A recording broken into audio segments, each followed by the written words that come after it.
Like, it's really that mixer board that I would have to like study, and maybe like the little. Okay, you know what? Why don't we just bring him on? I'm sitting here looking at all his stuff. Oh, what happened? There we go. Everybody, put your hands together. Today's guest, Mr. Julien Belhumeur. No. There he is, everybody. Hey, Julien, thank you for being here. Hey, they're going wild for you, brother. Thank you. Watch out. Watch out. And as quick as it came, it is gone. Thank you so much, Julien. Thank you for being here, Thanks to man. you, my man. Oh, Thanks to hell you. yeah, man. No, I always love. Oh, thank you so much, Mighty Mighty, for those claps. Thank you so much. You know, I always am happy to have international guests on because I kind of get the gist of what it's like to be a musician here in the States and what it means to like, have to go through all the craziness. But it's always nice to talk to people from other countries to sort of get a vibe on what it's like for them as well. And Yeah, sure. so, where are you at right now? There's a couple different places I saw that you were listed on your social medias. So I'm just curious, where are you at? Yeah, well, I'm in the province of Quebec in Canada, so this is why I'm a French speaker. Mostly French speakers are in Quebec. There are a few communities as well, Yeah. but I'm in Quebec City. So I live close to Montreal. Let's say like maybe in like an hour away from Montreal. So yeah, this is where I'm located. The city is called Joliette, for those who might know it. But yeah, so this is where I'm located at. And for the music part, I mean, I play in many restaurants, bars, either around where I live or like some places in Quebec. So I could drive like between like maybe 3 hours and yeah, between like 20 minutes and 3 hours to get to some gigs Mm-hmm. like nearby where I live. Yeah. Yeah. That's dope, man. So you before the pandemic, then you were a gigging musician. Is that how you? Is that what your Yeah. day job was? Your job was to just play Yeah, music? exactly. Awesome. Exactly. So I would play. I've been doing this for like 4 years now. So before pandemic, that's what I was doing for a living. That was my only job after all. So I would play maybe close to 200 gigs a year. Mm. And last year, I think we've played. I think I've played like less than 50 gigs. Yeah, Oh my yeah. god, that was bad. I definitely, me too. Less than 50. Definitely less than 50. I think IRL gigs I played. I think there was three. I think there was three. If post pandemic. Before that, I had quite a few leading up to like the shutdowns Yeah. and stuff. But it was yeah, less than 50 is definitely a good number for me. Yeah, it's like three gigs Yeah. over the course of a pandemic. That's not very many gigs, but I played countless gigs on Twitch, which has been amazing. Yeah. But Same here. I kind of want to just sort of get a feel of what happened. Sort of where were you? What were your plans for 2020 before the pandemic, and then what were the big plans? Like, what did you have like tours or anything scheduled like that? Mostly, I was trying to get rid of the little gigs like in bars that like are that hand late and Yeah, yeah, I wanted to do like less gigs but with better conditions maybe. So yeah, that's what I was working on. So like trying to like get more weddings, more festivals and stuff. yeah. So that was the plan for 2020. So it started in a good way, but then when the pandemic hits, yeah, well, I bought like all those toys so I could play from home and eventually stream. But like from my very first stream was in January, so I was kind of lucky because I started streaming before the Wow. pandemic, like maybe a month. So I never thought like that would be a thing. It's just I took some like free weeks. Maybe I had like 2 or 3 uh, vacation weeks, which normally I travel, but like last year I thought I would stay home and I will like work on my stuff. And then this is where the idea of streaming came to my mind. So I started streaming, and like 1 month later, it was my full-time job. But like, but I wouldn't get a lot of money out of it though. Like in the first months, it was quite hard to make a living out of it. But I would say since November, I can make a living out of internet, like very basic living, but still Right. at Right. least it's like better than it was. Exactly. Absolutely. No, Twitch has sort of been this saving grace for so many of us who were just Mm. displaced after the pandemic. We're just sort of like, now what? Who am I now? Like, so many Oh people, shit, yeah. so many people have their identities wrapped up in being a musician or an artist, and when you take that all away, there Mm. was, I've talked to countless people who were just like, I just sort of sat around for the first couple weeks drinking alcohol and being sad, you know, I I Yeah, I kind completely of did that for months, but while streaming. right. Everybody gets past things in their own way. Yeah. So how did you handle that in those first days when, all your gigs are getting canceled and everything's sort of looking grim as it did? What was sort of your reaction to all this? Well, I had like two reactions. Like one where I really got stressed out about like how am I gonna like pay for. Well, at least I had some good years in the past, so I wasn't scared for the like few weeks coming, 3 months coming, but Right. I didn't know how the whole year would turn. So I got like a bit stressed out about that, without knowing if we would have help, any like financial help by the government. Hmm. So after all, like they put on a program for the artists that we could apply, and then that helped out a bit. But on the other hand, I was so exhausted from the past years. I did so many gigs, and I drove a lot to get to those gigs, and sometimes I would have like 6 days in a row, like gigging, Yeah. and so it was really rough on my voice. And so on the other hand, it felt good to have a little break of all of like this craziness. Hmm. So yeah, I was like between those two. And when I started streaming, it kind of made more sense to me, like this whole thing where I get to work from home instead of like going away. Because if I play like in a bar, let's say I have to, it's in Quebec City, so it's like 2 hours from where I live, but it takes me the whole day, like just to get there, to like bring the gear, like install everything, play, then wrap up, go back. So it's a day of like 10 or 12 hours, versus now if I stream for like 5 hours, which is insane, but still I feel less exhausted, and I'm home after set. Like Right. it's just 5 hours in my day. Yeah. So You just hit end stream and you go on with your life. There's no yeah. wrestling with speakers and closing of Oh gosh, cases, yeah. and and That's the worst, man. and you live in Quebec, so like winters there are insane.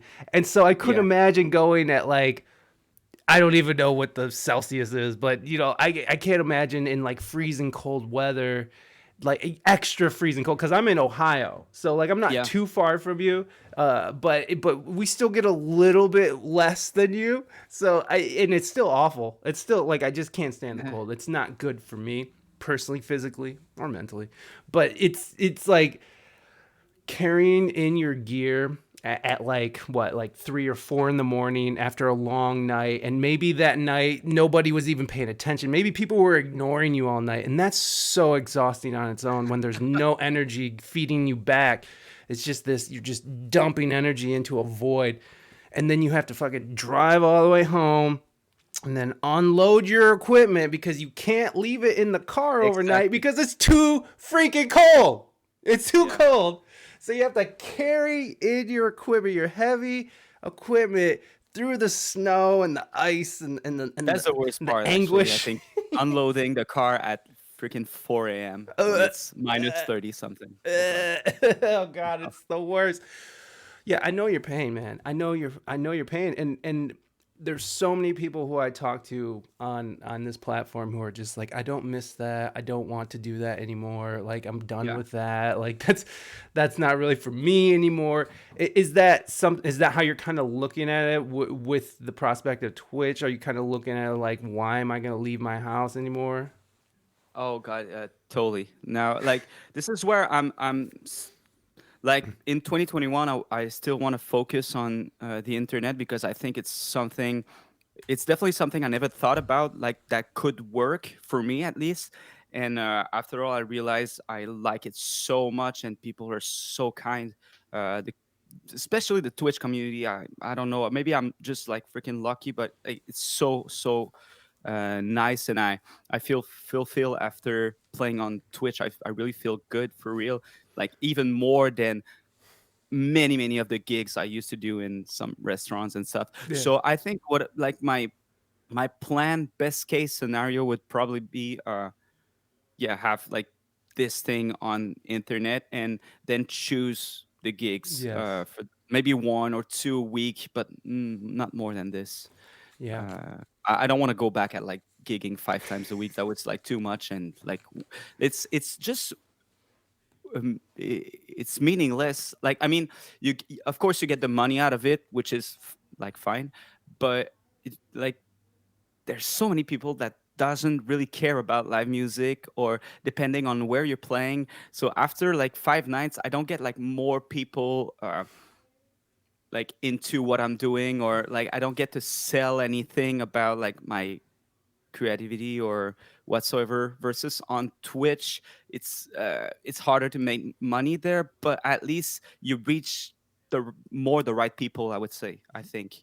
No, I think you're right. I think you're right. I think when you're playing for, I've seen your stream. Last time I was in your stream, you had like almost 200 people just chilling, just hanging out. I mean, when you're playing for 200 people online, the likelihood that someone or a few of those people or a good amount of those people will actually go and look at your YouTube, go look at your social medias, go actually follow Yeah, what you do, go buy your music, go stream your music, go support, buy merch.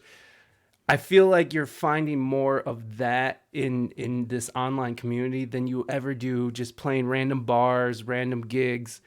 totally. IRL, because what you're playing for in those situations when you're playing out in the bars and stuff is you're playing for, you don't know who you're getting. You're getting, maybe it's a family who just is a long week and they just need to go eat some food and have a drink, and they don't really, it's maybe it's too loud for them, or it's someone at the bar watching sports games yelling every time someone makes a score or a Oh goal, God, yeah.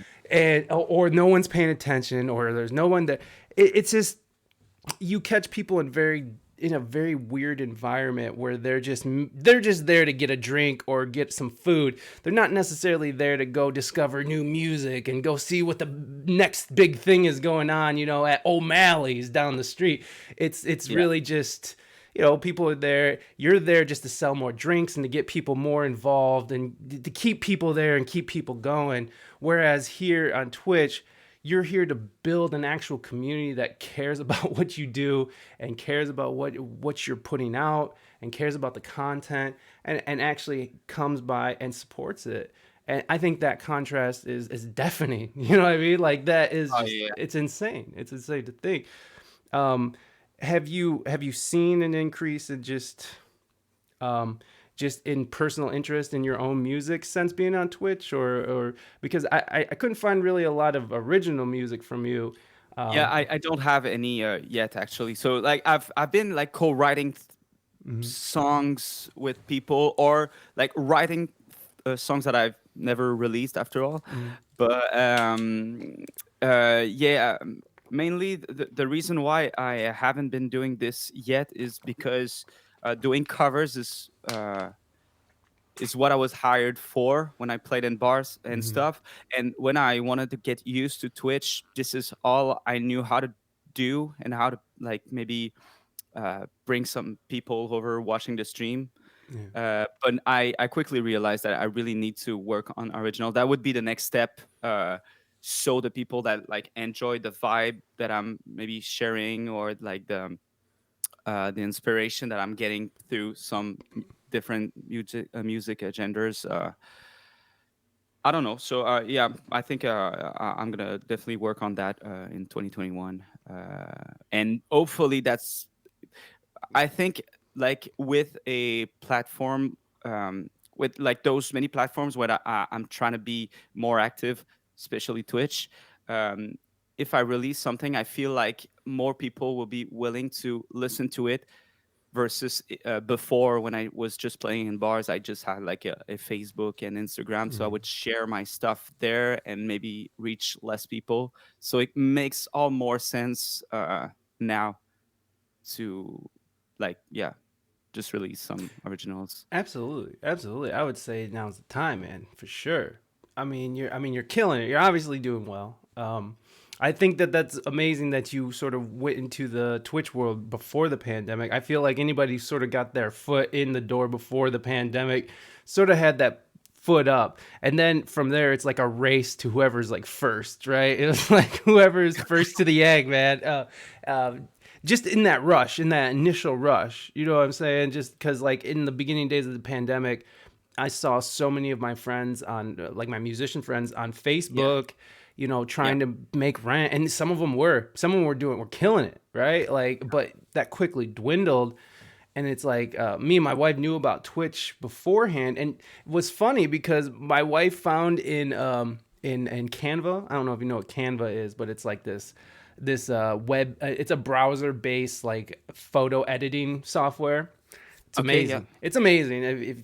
If anybody's ever interested in like easy design and ways to like make really good looking stuff, okay, and you don't know shit about anything, go to Canva. It's amazing. But she found this old overlay from like 3 years ago that she was going to use for Twitch. She was just going to read books on Twitch. So we've known about Twitch for a long time, and we set up you know, profiles and everything, but it was just we just never took that initiative. So you're the reason why you even got on Twitch was sort of to look for another outlet besides having to tour around and play and drive 12, you know, 6 hours for $400 or something, or $200 or whatever you're getting. yeah. Well, that I didn't have any expectations that much when I started streaming. Actually, I just basically started streaming because I saw some. I don't know how I ended up there though. I think there was like maybe one or two streamers that I've randomly. I was probably on YouTube, and then I saw maybe there was someone like Autopilot, or I don't Mm. know, and I saw a YouTube video and ended up on Twitch watching it, as telling myself, wow, that could be a cool thing to do. Like I like I'm practicing anyways home, like, so what would be it's not more complicated to just like put a mixer up there and just plug my guitar and let's just go live. But I quickly realized that it was more complicated than that, because there's like it's a whole new world. So I've learned so much like since I started streaming about like some really technical things that I had no clue about before. How to get a good sound on stream, how to get like a good looking cam, like doing all the comments, the overlay stuffs. I had no clue, no clue at all, and no one to ask either. Like, so I would go on the internet and check out. So if you compare my first stream, which was the end of January last year, so almost a year ago, it's like two words, like in the sound quality, the visual quality, the gear I was using too. I was not looping, I think, at that time either. So, uh, so yeah. Yeah, what how was your technical knowledge on like computers and such? Like, what was it? Were you ever a gamer, or did you have any kind of knowledge on any of it, really? No, I only knew a bit about like the W's mixer. I know the basics since Mm-hmm. like when you gig, most of the time I'm by myself, so I got to do my own EQing, Mm-hmm. compression stuff. Right, right, But I mean, so I just knew the basics about it, right, right. but then it's just a whole new. Oh, your favorite today. Thank you so much for that subscription. Welcome, welcome. I appreciate that. Thank you, thank you. Always a pleasure. Here we go. Here, this is for you. I'm gonna give you some love here. Thank you for that sub. I Oh yeah. appreciate it. Good to see you here. Your favorite today. Thank you, thank you. So sorry for the interruption. No. Don't be sorry. You're okay. Thank you for that woo though. Uh, yeah, the basics of just knowing how to like run your own sound. That's kind of what I came into it too. Like I do how to Oh man. use like Logic and Ableton and like different programs, but we don't even use that on here. What are you just running everything through like a mixer, or do you run it through like Ableton and then like internally route it to Slobs or OBS? Okay, so like for now, I'm doing everything through this mixer here. Mm, But I've been saying that for months, and it's such a shame. But like, I'm really working on um, running everything through Ableton, mm, and even like the looping yeah, through Ableton. It's just like so complicated, but so much more possibilities yeah, and like better sounding instruments yes. going through. So I'm using Ableton with my Ableton push here on my keyboard. Mm, So I'm using the MIDI sounds that are going in the mixer and then in the loop mm, here. So I'm looping everything with this loop station, but the thing is, I only have two stacks, so I feel really limited quickly. yeah. If there's like some different chords progression in a song, then Mm. I'm kind of stuck with this. Versus with Ableton, it's endless, but it's way more complicated though. Yeah, it's endlessly complicated as well. Oh yeah, yeah, It's so totally. ridiculous. No, it literally took me about a year and a half to get like a mediocre, wrapping my head mediocre, just terrible, like not good. Okay, I wasn't that great at it ever, and still am not. And it's the learning curve is insane, but I think we were talking about actually on your last stream just for a little bit. It's like the learning curve is nuts, but but once you have it, like you're saying, it's like the possibilities are completely endless. You can just go Oh, anywhere dude, and loop forever. It's it's amazing. whole new world. Oh yeah, man. Oh yeah, and then when you see people like Autopilot, just In just and you're like, well, that's where that Ableton is. yeah, That's what even Ableton could do, even with the lights, like I even mean, with the like lights. everything. Yeah, so Mm-hmm. like there's that BPM set with the lights, Mm-hmm. and when it's like everything works all together, and it's so fluid. Yeah. It's amazing, dude. This is why, like, for me, that would be the next step Mm. to move on to Ableton. The only thing is, because I know this is gonna happen, is that my stream's gonna be like is gonna take a step down for a couple of streams Mm. because I have to get used to it live. Like Right. I work on it off cam, but it's still oh my god, it's Yeah. still complicated. But it sounds so good though. It's yeah.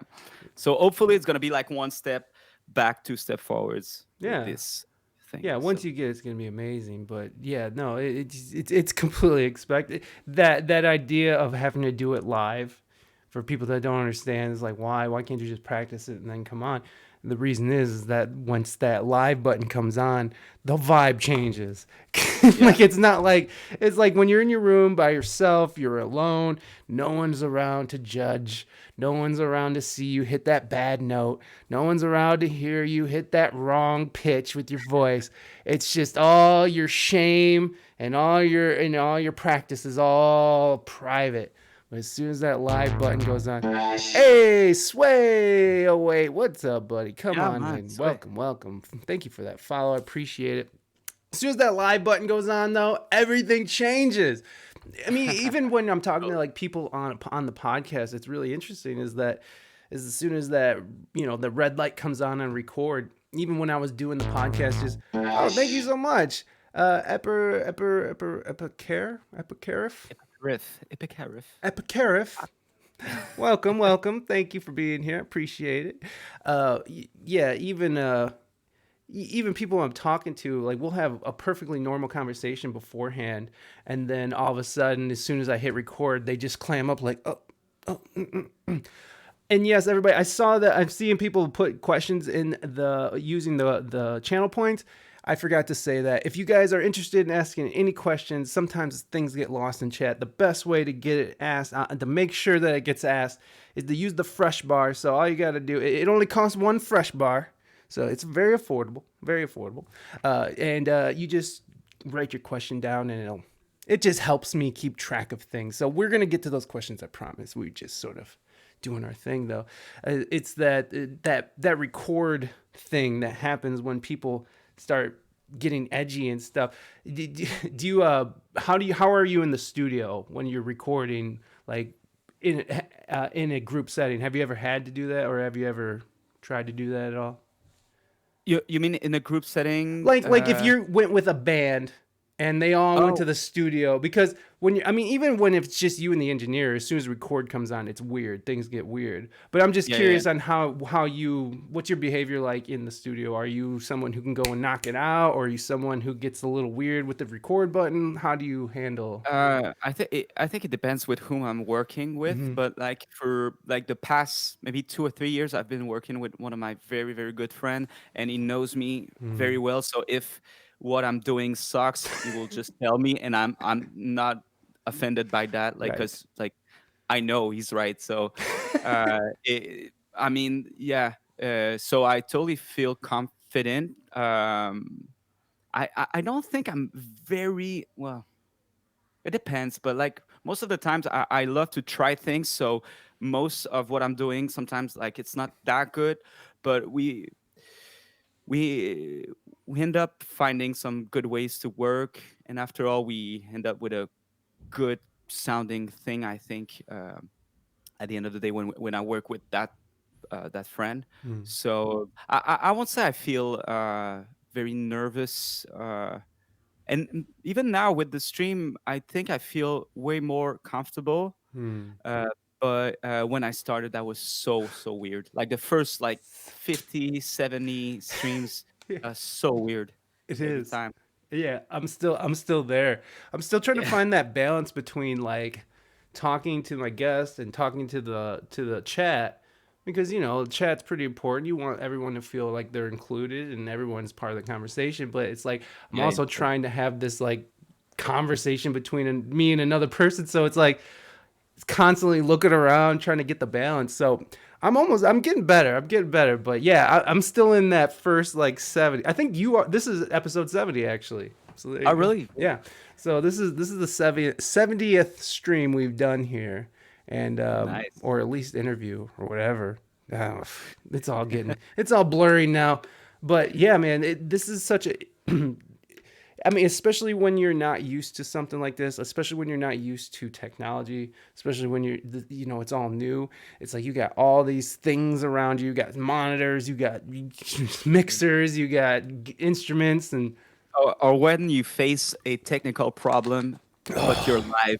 This is the worst thing because it could be so many things, and you're yes, just like, your head is computing like, what could that be? So like last time I had a problem with my microphone, but it could be the wire, it could be the microphone, it could be the preamp, it could be the compressor, it could be the inputs of the console, it could be dude, it could be so many things. right, So like you kind of have to react quite fast because otherwise you just have to close the stream or right, just like use an alternate microphone, or I don't know. Like in that case, I kind of was lucky because I tried something and it worked at the first attempt. But yeah, sometimes you just, or when you start the stream and the sound is glitching, yeah, then is it OBS? Is it like your tools? It could right. be so many things. So yeah, that's probably the thing that made me the most nervous while I was live, or sometimes when I do live learns too. Yeah, Since English is not, it's like definitely not my uh, language I used to speak in. I only speak English on the stream for real, or when I travel, because otherwise everything is in French here. mm, So like doing a live learn with like an English song that I've never heard before, like trying to like nail the melody, the words. It could be really really hard sometimes. So those yeah. are the two things that made me nervous when I'm like live on stream. Right, right, yeah. You add that the pressure of live to anything, and it's just like It's like, because even when you're not live and you're having technical issues, there's still not that pressure of live. So, like, you're able to sort of take a breath and you're able to sort of like, what is it? You know, like really think about it. But when you're live, your mind is racing. And as soon as something starts going wrong, you get hit with like adrenaline because because your body's like reacting like, oh no, you're in danger. You're going to die. Yeah, yeah. So your Oh, adrenaline hits and you just are like, ugh. And then you're in that state, you're this high panic state, trying to figure out some very complicated technical crap, and it just doesn't work out. Well, for me, it doesn't work out. I just end up being like, oh well, that's how that is until I see it tomorrow or whenever I get to it. We're just yeah. dealing with it. Oh my god, technology is amazing and frustrating, Oh, yeah, so much. but mostly And amazing. sometimes there's just like no reason why. Like one time I had like that freaking problem. It took me like at least 3 or 4 hours just to solve this stupid thing. So I've launched one of my I was streaming, and then when I listened to the stream, I've noticed that the master volume of my stream was like way lower than usually, and I did not change anything on my computer settings. So I couldn't get away. I would like run some troubleshooting and try to record on OBS again.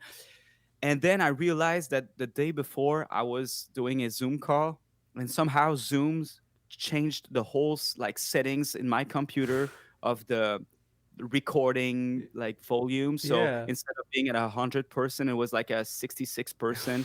And like I never like just Zoom sneakily yeah. changed without telling. And it took me like 4 hours to like get it. Like, oh my god, that was so frustrating. So now every time I get a Zoom call, I'm always like looking at my Checking. settings Yeah, you and got to check, man. You got to check. Oh, I had doubles in my vocals when I first started streaming, and that's so annoying when you're trying to stream and you're talking to somebody and it's just double vocals going. oh yeah, And I couldn't figure it out. We couldn't figure it out. We're like, maybe the camera microphone is picking up my second voice, maybe this, maybe that.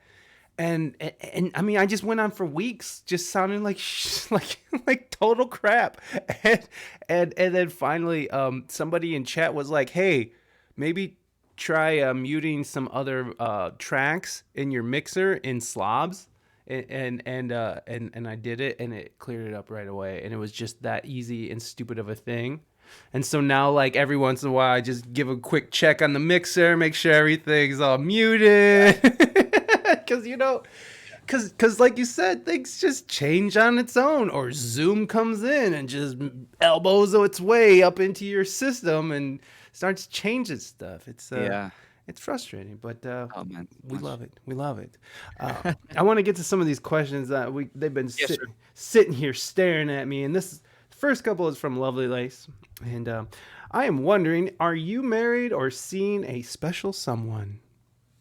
I'm not married, but yeah, I've been in a relationship with the same girl for 10 years now. Wow, 10 years. That's awesome, man. That's all. How do you like that? How do you like 10 years of relationship? Well, it's fun. I was about to say it's comfortable, but Yeah. that makes no sense.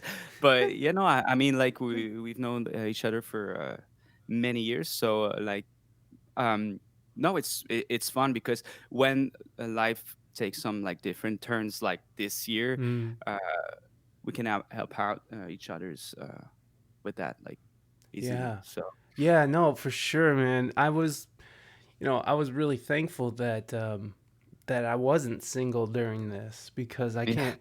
I mean, I couldn't imagine trying to like swipe right, swipe left on Tinder during a pandemic. Like, try, because like people just wanted to get laid. I mean, just because it's a pandemic doesn't mean people don't want to get laid or find love. So it's like, I couldn't imagine trying to navigate through this, and plus the loneliness. I mean, I'm sure it wasn't fun, but I mean, that's the thing about being grateful in this times, like dark times, is like you got to look at what you got and be like, thank God I have that. Because some people don't have that. But you're happily in a relationship. And yeah, of course. did you how did you guys meet? Oh my god, that was in a bar. I think yeah, we had some friends in common, so it was Classic. in a bar. Yeah, Yeah. when I was like 18 or 19. Wow, 18 or 19. Wow.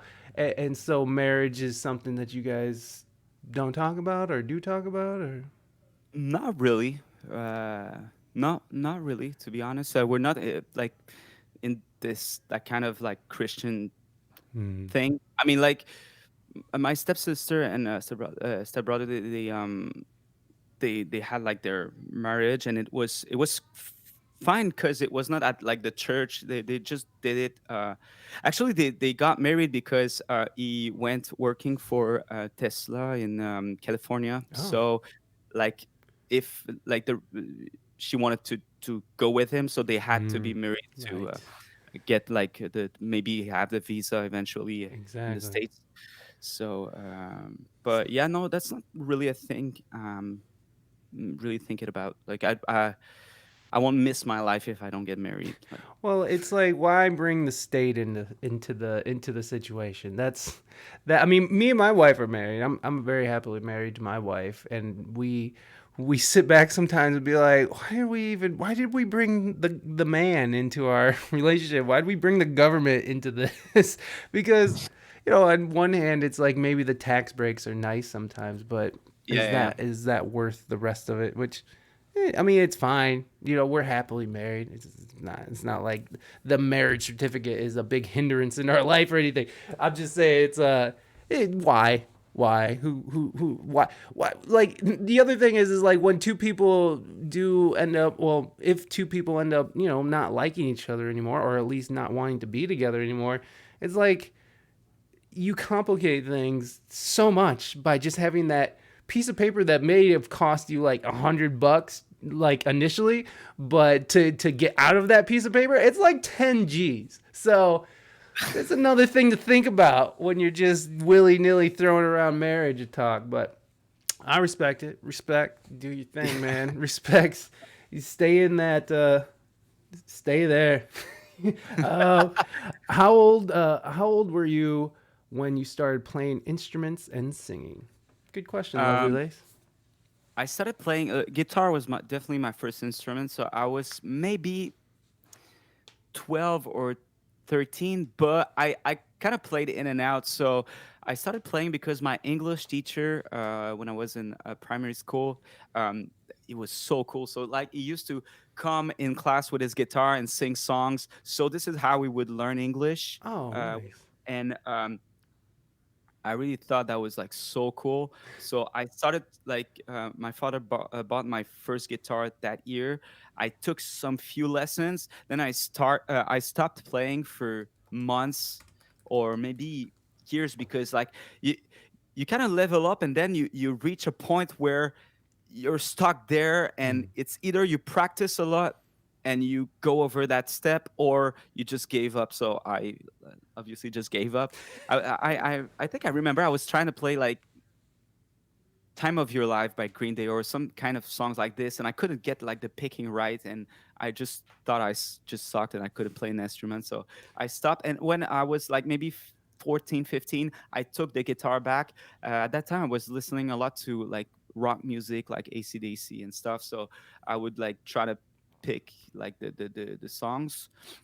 Then around 17 I started playing bass because I wanted to be in a band. And there was some people, one of my like English teacher in high school, he had a band and he was looking for a bassist, and they were doing like this kind of like pop punk band, and that was like definitely the kind of music I was listening to. So i I started playing bass and in that band. Then I've learned a bit of drum, and like I really started singing maybe 4 years or 5 years ago when I started like doing gigs because I was basically playing guitar in a like for a duo or for bands. And then I thought like if I really want to make a living out of music, like I have to do it solo because otherwise it's too complicated with like the rehearsals and like people's schedules, Mm-hmm. priorities and stuff. So I thought I'll just do it myself. Then I started singing at that time, so maybe like 4 or 5 years ago. um yeah, and the rest for like keyboards and stuff. Like I understand the instruments. I'm not really good at it, but since I understand the basic, I think I this is how I manage loops, uh, looping stuff, and how to build a song. And so yeah, that's pretty much it. The what was so you mentioned that you before the pandemic you had been for the last few years you've been professionally and playing music full time. What were you doing before you were playing music full time? So what I did is I went to university. I was studying business, marketing, and like entrepreneurship as well. Mm-hmm. So the thing is, my father had a construction. He still has it, a construction company. So the plan was like for me to take over the lead after a few years. Oh. So I worked with him, and then I started playing like few gigs in a duo with a friend, and like I think I was like 23 or 24 years old, and I told myself, "Yeah, I really want to like at least try it for a year, just like try to make a living out of music. And if it doesn't work, then I'll either go back to my father's business or just do something else." And so yeah, after all, it worked. And I really, when I started playing music, the idea was for me to travel, so to play music for months and then travel for 2 or 3 months. I've been doing this for maybe 4 years. Hmm. So I've traveled in Asia, Central America, a lot in Central America. And this is actually when I was in Nicaragua. This is where I started like playing music for where the idea of playing music for a living came, because I was playing in hostels there and restaurant, and yeah, people would give me some like tip, and I would pay my hostel rooms with that money. So when I came back from this trip, I thought, oh, I should try it in Quebec as well, and that's what I did. So yeah, I Wow, that sounds like a very seminal, life-changing experience that oh, you just sort of it was blew a over. How did yeah, you end up in Oh my God, Nicaragua, Nicaragua. bro! I'm Latino, and I can't even say that. There you go. Just so you know, that's where I'm at. Nicaragua, No, Nicaragua. Nicaragua. We're getting there. We're getting there. We're working on it, folks. We're working on it. So how did you even end up down there? Um, so what I did is actually, when I was in university, I did one semester in Chile. So I spent like 6 months there, and then when I came back, I ended up university. Ended up university. Then during the next winter, I thought I wanted to do my first backpacking trip, and I chose Nicaragua because I wanted to go to Central America, and Nicaragua was one of the cheapest place Oh no. with like m- like I wanted to surf as well. So yeah, because I wanted to do Nicaragua and Costa Rica, but Costa Rica is like way more expensive. And once I had like maybe 1 month and a half, and yeah, after all, I decided to spend the whole time in Nicaragua, and then I went back to Nicaragua like twice again. So I've been there like 3 times, Wow. and yeah, I really love this country. It's very beautiful. What else do you like about it? But besides being beautiful. Um, I also love doing some diving trips, and Ah. when you go to the Atlantic side, so there's a little islands called um, Little Corn Island and Big Corn Island, and Okay. there it's just so beautiful for diving. So I liked it. It's a cool like when you do hostels, there's like cool bars and a cool way to meet a lot of people there, and yeah, especially the surfing. I mean, like it's very and it's cheap. So like those were my Hey, hey. why I chose that. No, I have lots of friends who are like, dude, I go to South America. You want a good time for a bargain? Go to South America. But yeah, Costa Rica is pretty expensive. Like Brazil's expensive, and all the like big places to go and hang out. Oh, thank you very much, Mary Jen Sequa. Ooh, Marie, je ne sais quoi. Mary Jen Sequa. Welcome, Yeah. welcome, welcome. Oh, by the way, am I saying your name right? Was I saying it right? You were close enough. Yeah. Close enough. No, like for real. No, How do you say it? in French I would say Julien Belhumeur. So Belhumeur. Oh, Alexander, thank Belhumeur. you so much. But yeah, Belhumeur. it basically means like good humor. Oh, sweet. Yeah, Do you think you have good humor? Do you think you're? I think. I Yeah. think I do. Yeah. Why do you think that? I don't know. Okay, fair enough. I'm just like, yeah. I think in general, I Well, do. you don't seem like you take things too seriously. Like you take things serious enough, but like it doesn't seem like you're sitting there like taking it so seriously that you're keeping yourself up at night like, why didn't I do that right? Or whatever the situation may Oh be. no, no, not really. Well, sometimes when I really, really Well, yeah, you're care an about artist. something, actually, You're gonna be hard yeah, on yourself. there are some like times where I'm maybe too much about like myself or like I'm Mm. focusing like so much on like something, but like in very general, I'm pretty chill, I think. Yeah, yeah, man. How was what was your since your father owns this construction? Like I have a son, and I always imagine like wanting to pass down something special or something that I worked for to my son, and Yeah. I'm just curious, like how did your family handle you wanting to go and live this musician life? God, I think I've been lucky because like they were totally fine, and I think like somehow my father like knew that I was not that much into it. Like Mm, I was trying, but like I would get up the morning to like get to the where we were working at, and I was always late. I think I was like a very lazy worker because I didn't like it at all. So mm. so I think you could see that I was not like meant for it. Yeah.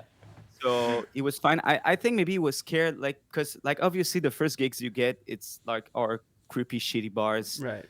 So that doesn't look like you can easily turn into like alcohol and drugs and Hmm. stuff.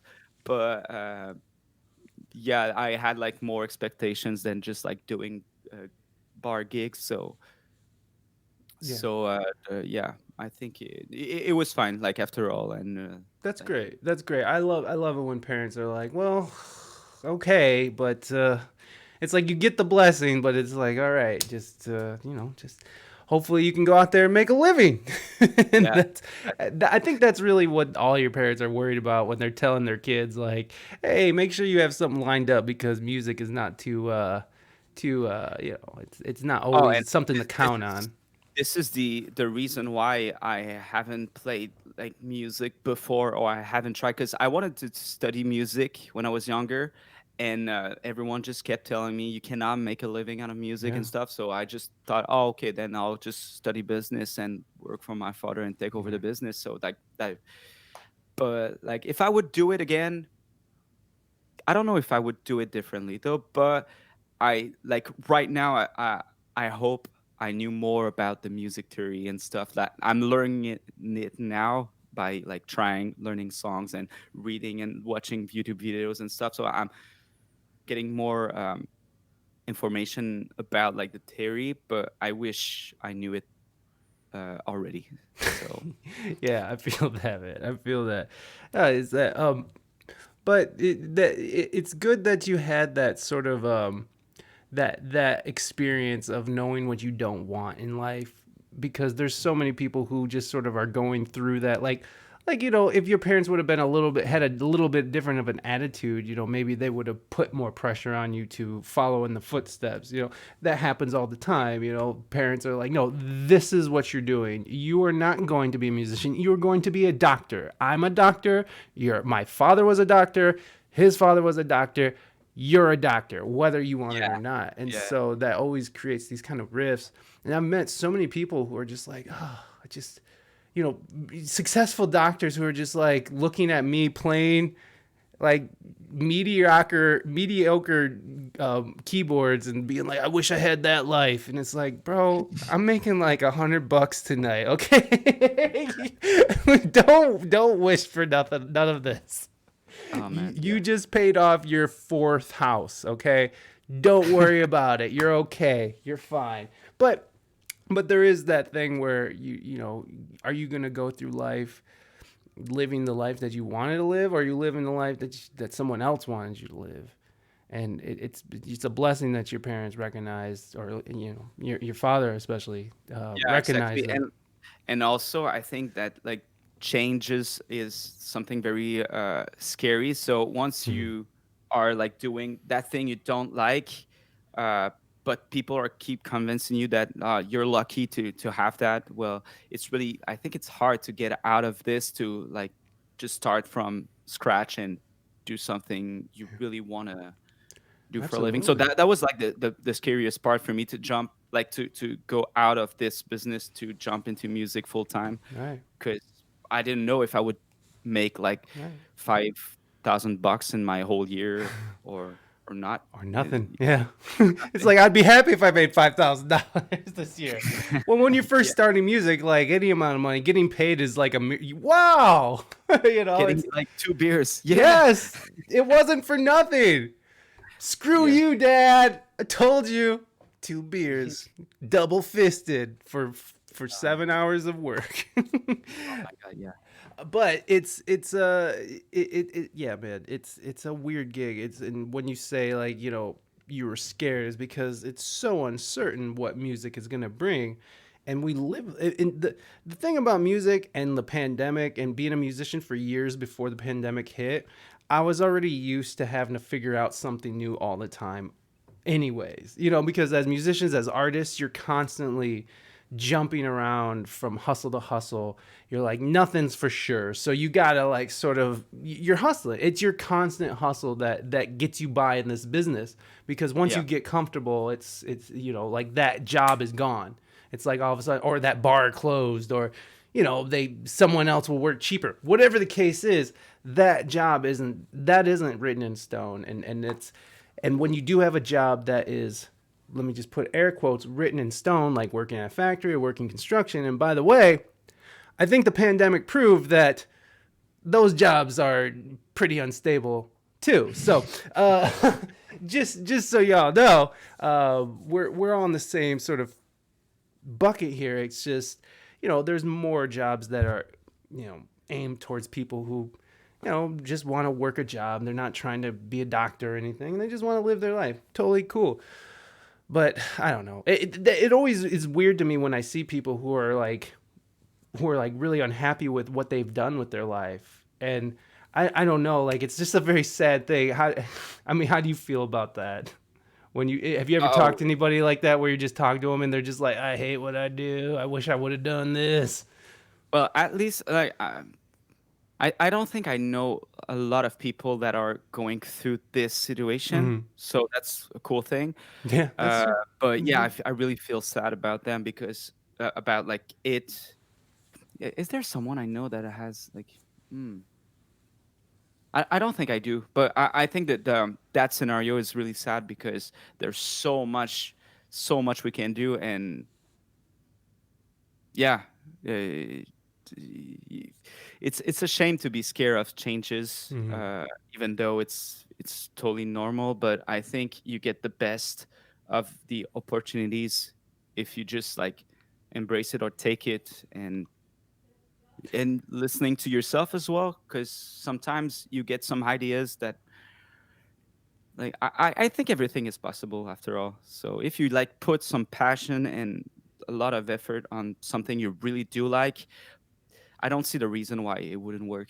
Yeah, 'Cause you'll absolutely. get better at it, and you'll put more time obviously than anyone that does not have the same interest about this uh, kind of thing. Or so yeah.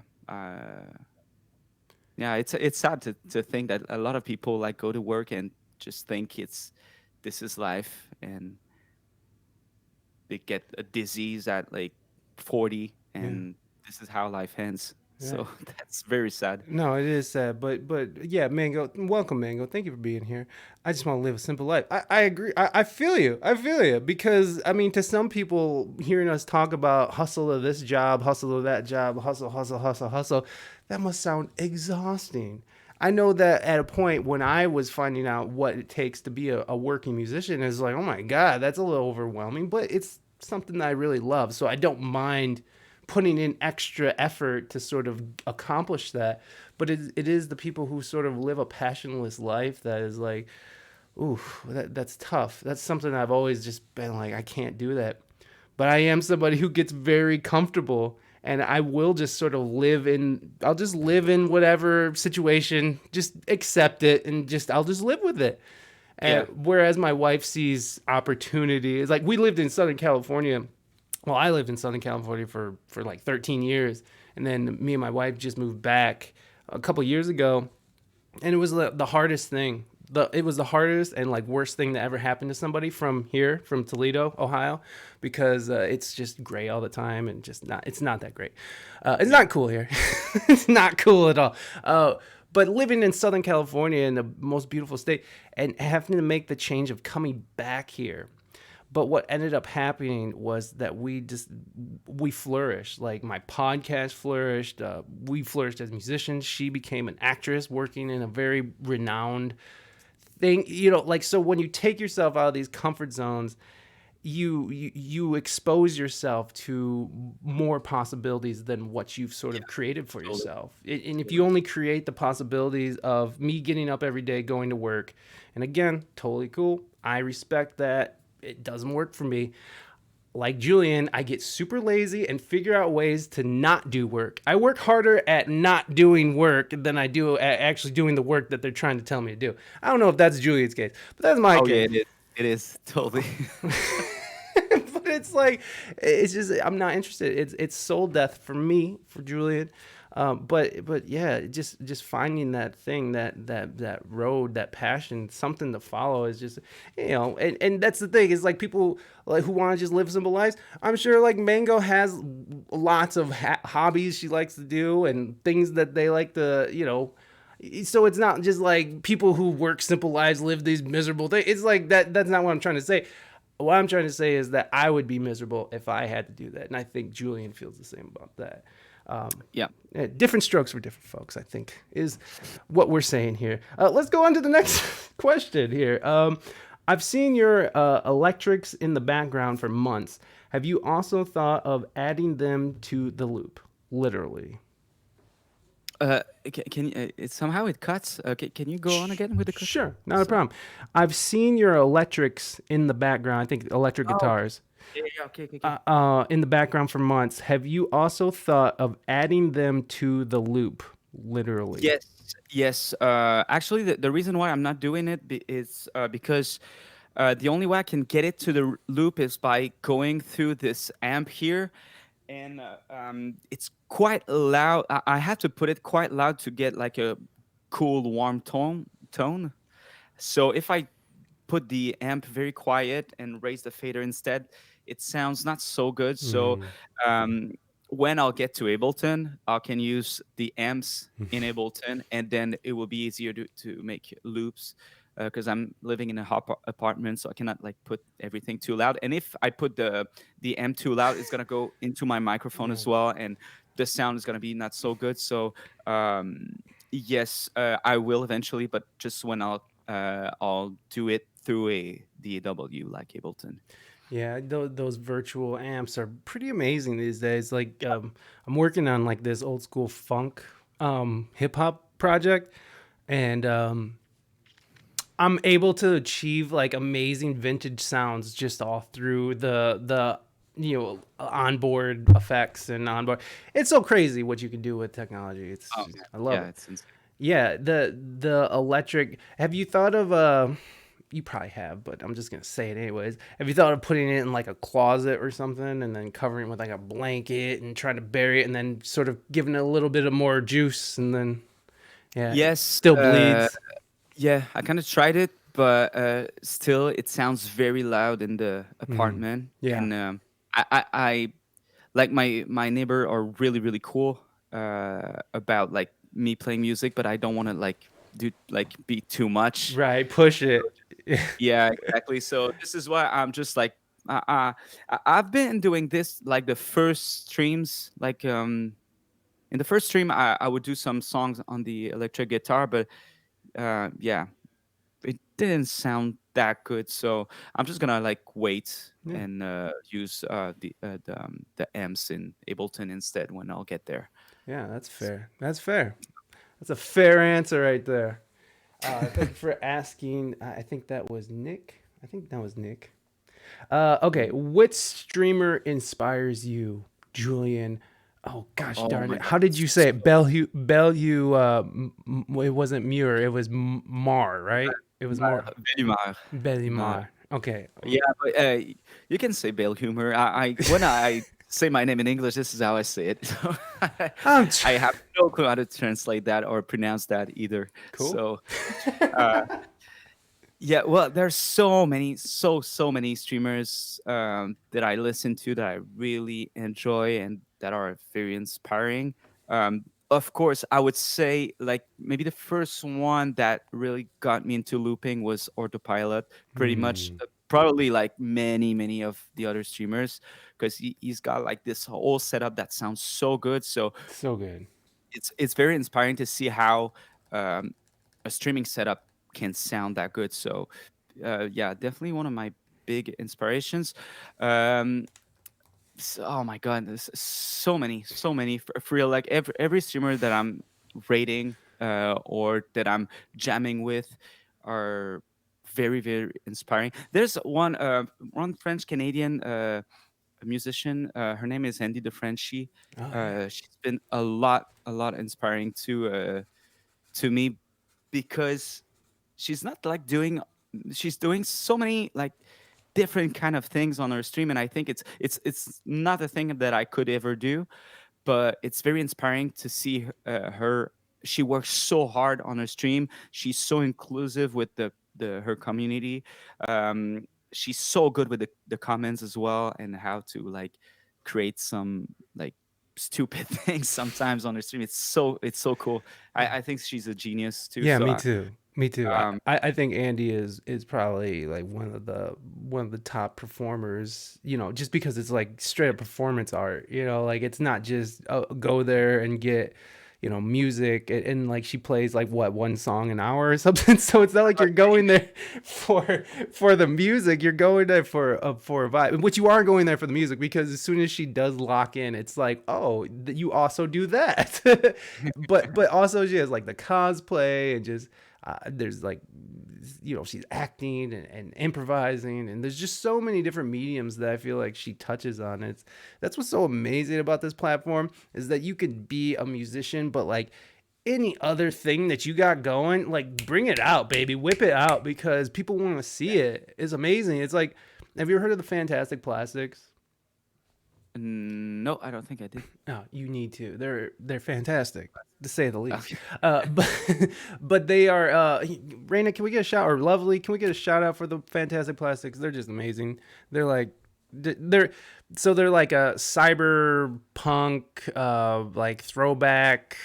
It's hard to explain, but they have like they have they have green screens going on. They do so their live music stream is them and they have their background is a projector, but it's also a green screen. So they're kodaking their skin color, and they make their own costumes, and they do theremin solos. But then they have like a whole talk show that has like sketches in it where it's like very complicated animations and they make their own action figures. I mean, it's insane. And that's what I love about this platform is that it's world building. It's like you get to put all those silly, awesome, ridiculous ideas to test in this like Yeah. very conveniently placed, you know, platform and medium. It's just I'm just so when you see streamers like Andy the Frenchie or Fantastic Plastics or Autopilot, even someone who has taken performance to that next level and sort of made it this really interesting, warm place to be. It's just so incredible, and you don't get to do that in a live setting. Like, to be able to do these things in a live setting costs so much money. It costs, like production of like, if you were to do like what the Fantastic Plastics do live, you got projections. I mean, like, you can't even do half the digital like codecing they're doing. Like, it's almost impossible, or the production value is so high that it would be too expensive for them to be able to put it on themselves. But you could do that here.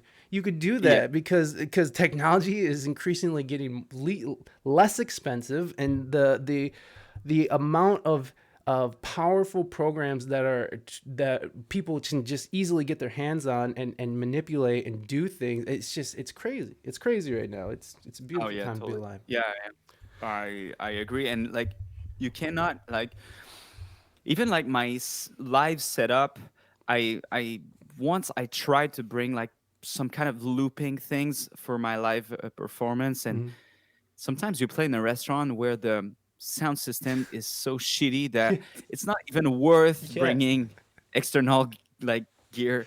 Right. Just like come with your guitar microphone and try Right. your best to make it sound decent. Exactly. So yeah, No, so you're it right. also You're right. depends where you're playing, because there's some place they hire live music, but they don't have like the gear to make the vibe happen. Yes. So Yeah, exactly. Exactly. Like, you're able to incorporate nuance that gets lost in those bar things and those oh bar yeah, gigs, because your sound is going over drunk people, and it's going hitting the back of the room, bouncing around, and it's just like, if the room's not treated, it's going to just sound like a big echo chamber, or whatever the situation is. Your sound yeah. is always suffering. But with this, you can really take time and really dial it in. And like you were saying at the beginning, it's like you're able to sit there and figure out how to get the best sound. And I was actually listening to your stream that we were playing before you came on, and I was admiring. I'm like, wow, this is really good, and it's running through a loop pedal too. And I was like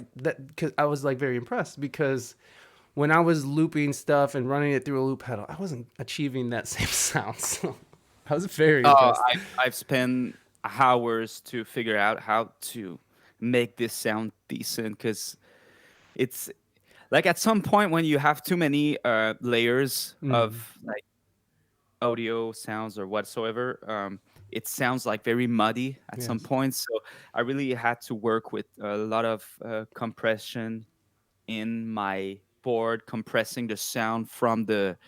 I yeah, I use a lot of compression on everything, so that helps keeping a good flow. But it took me hours to get to a point where I was kind of happy with the song. Yeah. And Yeah. well, it shows, man. It definitely shows. Thanks. Definitely got it going on there. So Andy the Frenchie, and is there anybody else? I mean, like, I put Leon in the chat because I know you guys Oh, are yep. buddies. Of course, Leon. Of course. This dude is like, and not only for his music, but I think he's doing is marketing very well, because he's been like creating his YouTube channel where he posts a lot of like tutorials for Mm-hmm. streamers, beginner streamers, and I think it's such a good idea, a good way to like get people to go to his stream.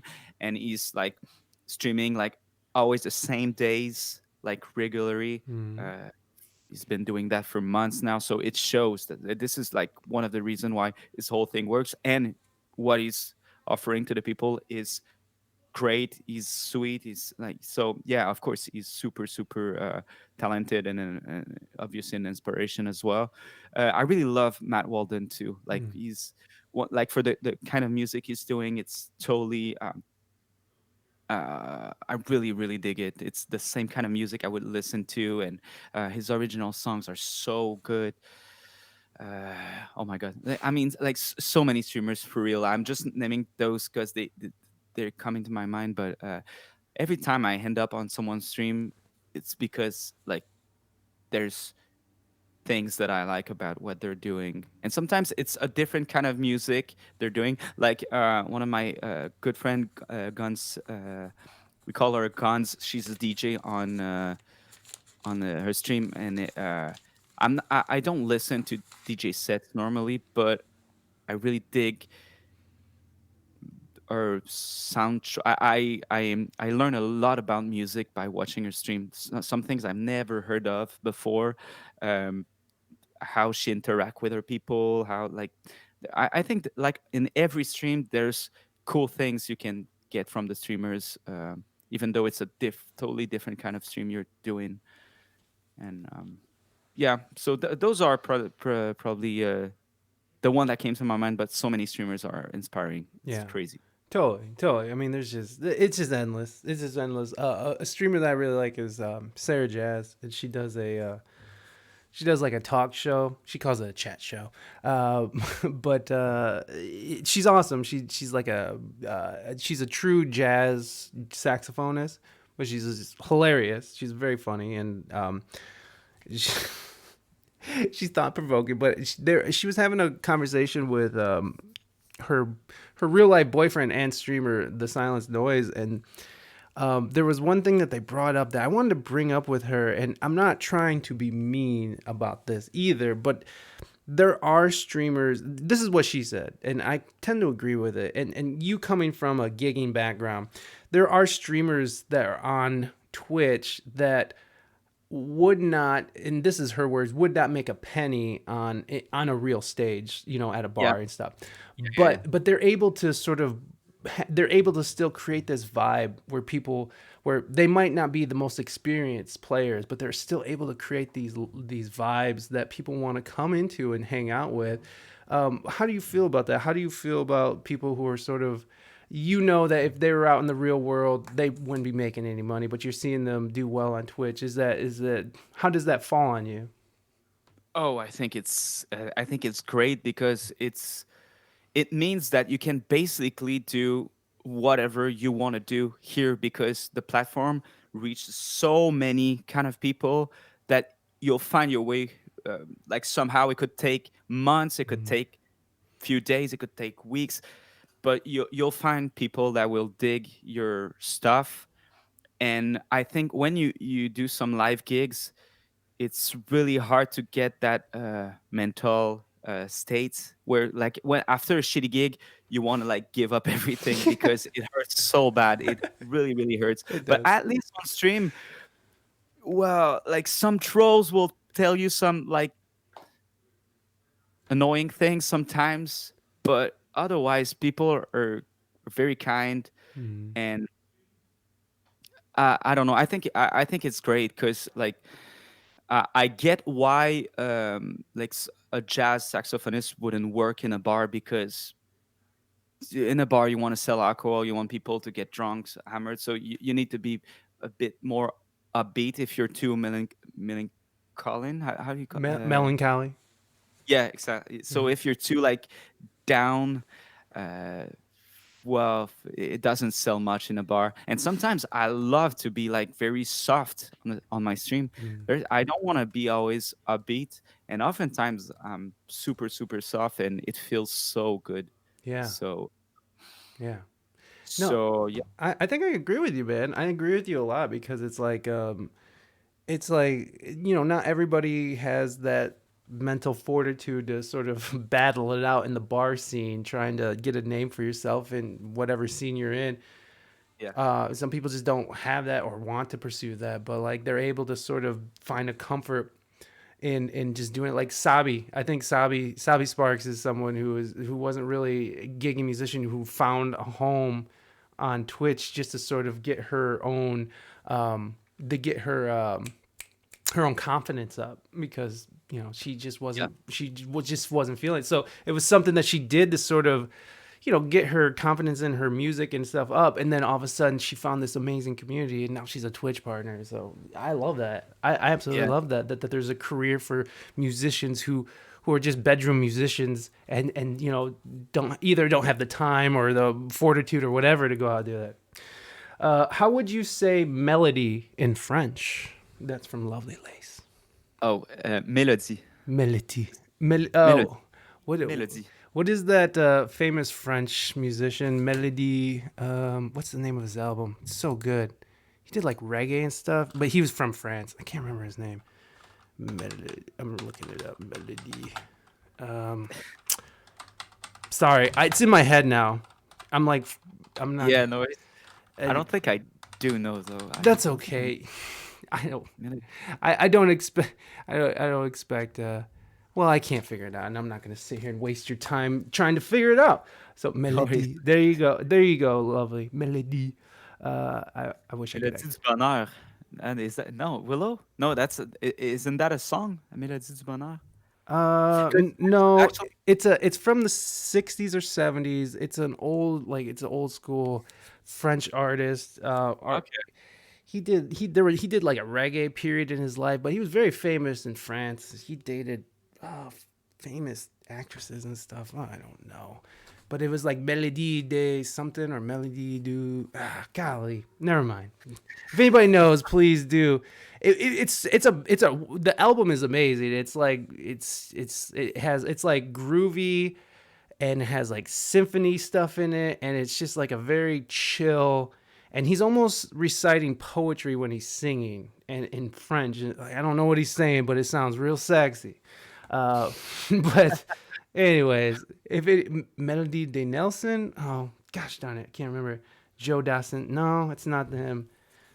Anyways, I don't know why I even brought it up. Have you ever been spotted in person by a Twitch viewer, and what was that experience like? You mean like in real life? Mm-hmm. If no, no, no, because since I've been streaming, I haven't been doing a lot of gigs. Although I did get some few gigs because of the stream. So, like doing some private parties, some people from Quebec would watch the stream, and especially the emo nights. I've been doing some special emos event this summer. I think two or three where I got there and people would just request some emo songs that I did play quite often on the stream. So, but otherwise, no, I never walked randomly on a street or in a bar where someone said, "Oh, I saw you streaming." Julian! Woo! Anyway, I don't think I reach people from Quebec that much, to be honest. Like a bit, like some of you guys in the chat, like Ben Plourde is from Quebec, a good friend. Marie-Ève, she's modding the stream and she's great. And I saw Marie-Ève two or three times, I think, in places where I would play, and she came there too. Oh, that's And nice. Willow is from Quebec too. Yeah. Yes, I Willow's forgot from that. Quebec. She's been my saving grace for the last couple weeks because Really? she's the Oh one my who she found the wrong date in the flyer that we that I was Oh just yes, spread. I didn't Willow, look at it either. Like no, it's okay. the mistake was the Friday part, right? Right, right, because Yeah. Like after I watched it, I said, "Oh, true, dude." yo, oh no, lovely. Willow had told me before that as well. Lovely. I Okay. appreciate lovely lace that you told me, but Willow caught me in what do you call it? It was like literally the day before too that lovely lace because lovely lace got my back too. Uh, but lovely lace saw it in the Discord and Willow saw it in the Instagram. So Willow, but that's not the only one. Willow has caught like two or three other mistakes that I made. So like Willow has been sort of she's like modding my IRL, Well, my Instagram and my other stuff. She's my outside Twitch mod. Yeah. So Reina, thank you so much for looking that up. It's called History de Melody Nelson. It was a 1971 concept album by French songwriter Serge Gainsbourg, who is amazing. So, if you guys are really interested in some old school, like cool ass French music, not French Canadian, but from France, uh, go check out that album. It's nice. insane. Okay, let's see what is it. Have you ever met any musicians that you admire, and have you ever collaborated with any of them, or do you have plans to do so? Willow. Um, yes, Bonjour. I did collaborated with some very good musician that I really love. Um, I would say like one of my last very random collab was with Harry Mack. and that Hmm. was not expected at all. Like I was just like streaming, got rated by Harry Mack, and like really when that happened, I like for real, I saw his name, but I couldn't figure out like I knew I saw his things because when I saw his face on Twitch, I clicked on his name, and then I realized, okay, I've seen him somewhere, and I realized like few weeks before, the Facebook and YouTube algorithm would like just push his videos in my feed. So but I didn't remember his name. So then I realized, oh, okay, that's the dude who's like freestyle rapping, and we did a collab in early December. So that's the last collab I did, and oh man, I was amazed. When I actually did the collab, I couldn't hear what he was doing because obviously when I play, we don't want that kind of delay, so I had to mute him. But then I re-listened to the stream, and this dude is like a genius. So I was really grateful that I could do a collab with Harry Mack. And in the near future, I don't have like planned collab. The next one would be like I think it's next week. I'll be in uh, the stream of a band which is called Live dans le Garage. The band name is Rafi, and they're very popular here in Quebec. Oh. And they've been touring a bit in States as well. But yeah, they just started on Twitch a few months ago, and they're doing so well. And it's such a good sounding stream. So next week I'll go there and do a stream with them. So I'm very looking forward to it. It's gonna be fun to play with a band instead of just myself. Dude, that's what I miss, man. That's what I miss is the band, the like jamming and like really letting loose with a band and really like because the bands that I play with usually do like they'll do improvisation of solos and stuff like that. So, Yeah. we're really getting at it. Man, I miss that the most. Is unloading on. Oh my god, that's what I miss about the real life gig is just unloading on my keyboard and letting people just destroying people's day with my keyboard, in a good way. In a good way. Is Rafi spelled Raffi? Raffy.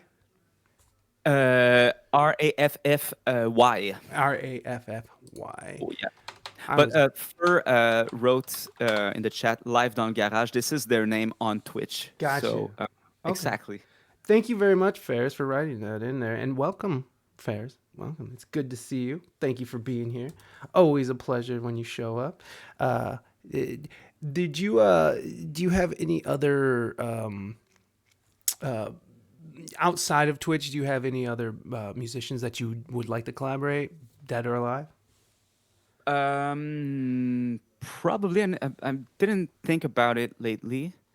Um, I don't have plans about this, but for now, I think I would like to collab with Twitch streamers, maybe more because this is like what I'm doing. So Mm, um, it kind of would make more sense right now to do so. But of course, like everything about collaborating, I think it's such a cool concept just to jam with other musician and like put out some stuff, even though like people don't wouldn't watch it much. I don't know. There's like it's very inspiring to see how other musicians are working, yeah. or so I'm always open for that. Heck yeah, Uh, man. but for now, I would say like probably if I would think about like doing a collab, that would probably be with a Twitch streamer. I think. Nice. I like that. You might as well, right? It's like that's the platform you're hustling on right now. So keep hustling, baby. Keep hustling. And I feel you, because it's interesting too for me because I feel the same way because I kind of because I'm coming out from the outside podcasting world. So like I've been doing this for since 2015, and so coming to Twitch was changing everything. Yeah. But it was such a great change. But it was shit. I forgot what we were talking about. Why I even brought that up? What were We're, we? we're talking about like doing collabs with external artists that Right. other. Yeah. I don't even.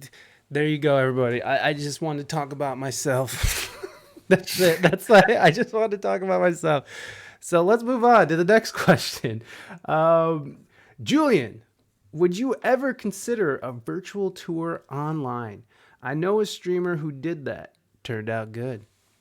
Lovely Lace. Thank you. Um, I I've never considered that, or like even doing that by myself, since I'm streaming like 3 times a week for free. So I think it would be risky or complicated to just to put a price on like a tour thing. Hmm. I don't know. I didn't think about it much, but like since I'm streaming for free right now, and I'm just getting like the donations of the people who feel like giving, like supporting the stream or with the sub. I don't know if that would work in that. Maybe one day, or if I would came out with like a very different concept, maybe that would work. But I don't think like doing what I'm doing right now exactly the same for free would work if I would charge. Unless if it's for a very special occasion. So unless I'm doing like uh, a party for a business, so that's very more personal to the business itself. I've been doing that a bit, like during winter, like Christmas time, so or for like private parties, like someone's birthday. So they would call themselves on Zoom, and I would like play a set there, Hmm. and like that would be like for just those people. So that would work, but I don't know doing like a kind of like tour on the internet. I didn't think about it much. Oh, Lovely said that the tour around the world was free, but cost for a backstage pass in Discord $1 amount. Hmm. Oh, See, okay. yeah. Maybe I don't know really much about this concept, so maybe it's Hmm. something I would need to dig into We, you to know see what? how What would we were be. doing for a little bit last summer because people were trying to figure out ways to get entertainment into their bars is that me and my wife we do an acoustic duo, and we were streaming into their bar, but with like a nice stream, like a really nice clean stream. And so we had a little bit of success with that, playing a few bars around the area. Yeah, But maybe something in that, but you'd have to go and call people and try to get them on board to, will you host my stream at your bar? I don't know. I'm just different ideas. Nothing's yeah, off the table. That's the great thing about this whole situation, is that nothing's off the table. Nothing's yeah. off the table. Totally. Because if you can hustle that shit, hustle it. You know what I'm saying? Like, get it. Get your money. Do it however you gotta do. Just use what you got. We're we're in a pandemic. All right, you gotta do what you gotta do. Thank you for that question, lovely Lacey. You got the wheels turning. Okay, let's see here. We got. I'm also a music streamer and just wondered what going for partner was like as a musician. Did you ever have too many obstacles? Arrow, I'm gonna go follow you now. You're a music streamer. Cool. Let me follow you. But go ahead. Yeah.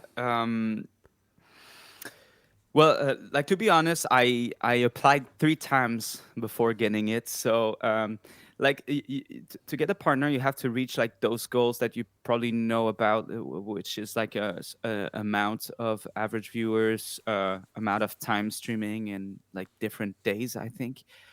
Um, but like once you get it, that doesn't mean you'll get the partnership automatically. So, the first time I applied was in June last year, and I didn't get it. But like the thing is, they don't Twitch don't tell you much about like the reason why they gave it to you or not. They just like Yeah. send you this like template that probably everyone gets.